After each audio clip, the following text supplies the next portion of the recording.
L'article 242 du nouveau code électoral continue de susciter la polémique au sein de l'opinion nationale. Qu'est-il écrit entre les lignes de cet article? Le secrétaire général du parti, Moël Béné, nous le cite. L'article 242 du code électoral en vigueur dit exactement ceci. L'attribution des sièges aux différentes listes en présence s'effectue selon le système du quotient électoral. Le nombre de suffrages valablement exprimés est divisé par le nombre de sièges à pourvoir pour obtenir le quotient électoral de la circonscription électorale. Le nombre de voix obtenues par chaque liste est divisé par ce quotient électoral et le résultat donne le nombre de sièges à attribuer à la liste. Les sièges restants sont attribués selon la règle de la plus forte moyenne. Seules les listes ayant recueilli au moins 10% des suffrages valablement exprimés au plan national se voient attribuer des sièges sans que le nombre de listes éligibles ne soit inférieur à 4. Toutefois, si le nombre de listes en compétition est inférieur à 4, toutes les listes sont éligibles à l'attribution de sièges. Voilà, camarade président, ce que dit exactement l'article 242 du Code électoral en vigueur depuis peu en République du Bénin. C'est en foi d'éclaircir la compréhension des uns et des autres que le parti Moël Béné a tenu une conférence de presse au Champ d'Oiseaux à Cotonou. Le parti Moël Béné a fait le constat que quand il y a une polémique dans le pays, sur 10 Béninois, il n'y a que pratiquement 3 qui savent réellement de bonne ou de mauvaise foi de quoi il s'agit.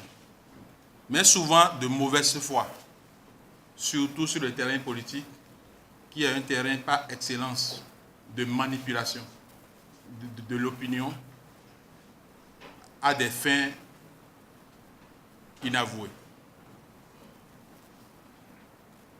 Le parti Moël Béné a décidé de prendre la parole suite à 2 constats. D'abord, l'intervention du professeur agrégé Joël Aïva, et puis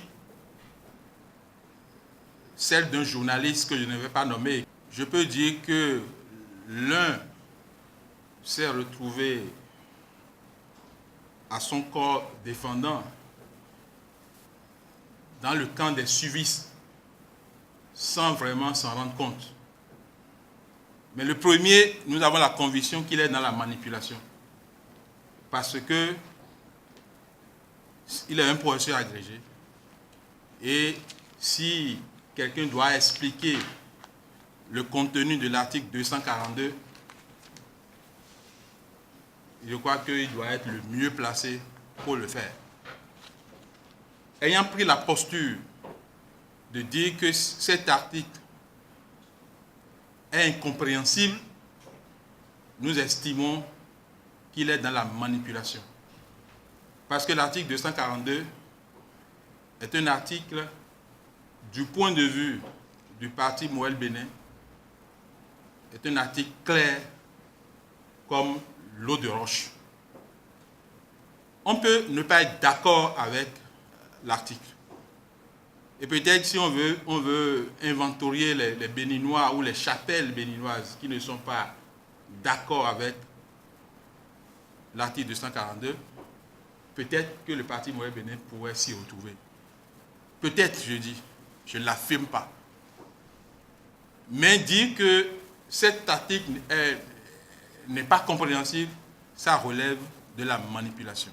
Le parti Moël Béné a pour devise vérité, travail et patrie.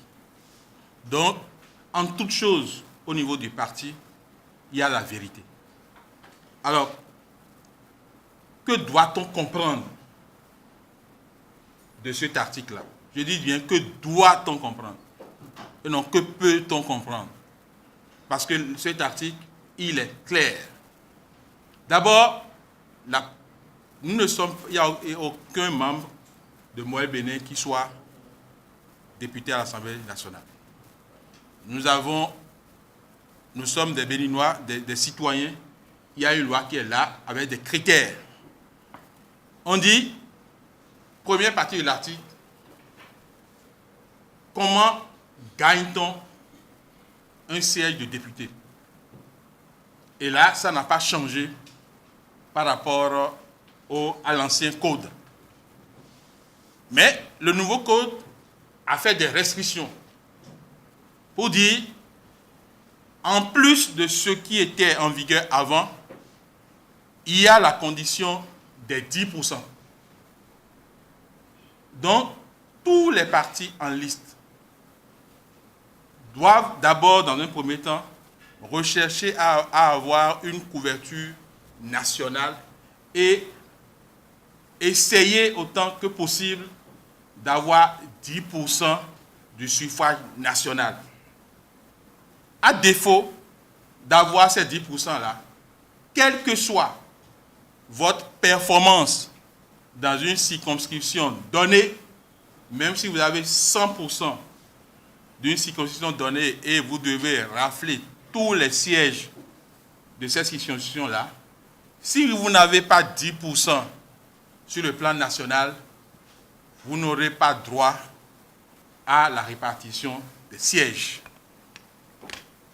Mais on ne légifère pas pour créer le chaos.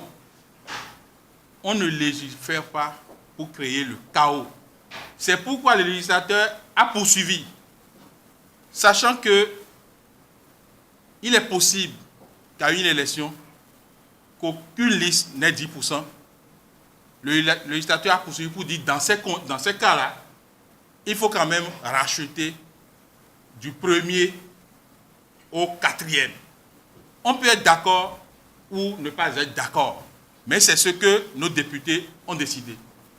Imaginez un instant, puisque au moment où on faisait cette loi-là, on ne pourrait pas savoir le nombre de partis ou bien le nombre de listes qui va concourir aux élections.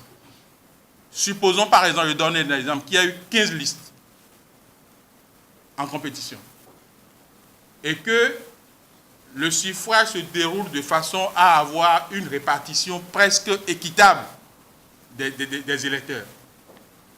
Nous allons constater que chaque liste aura, si on fait une répartition équitable, 100% divisé par 15, et donc aucune des listes n'aura 10%. Donc si le législateur s'était seulement arrêté au critère de 10%, dans ce cas, on va constater qu'aucune liste n'aura 10%. Est-ce qu'on va déclarer l'élection infructueuse? C'est cela que le législateur n'a pas voulu. Il a dit, au cas où nous aurons des problèmes de répartition équitable, pas équitable, dans les conditions où aucune liste n'aura 10%, il faut quand même donner un résultat aux élections.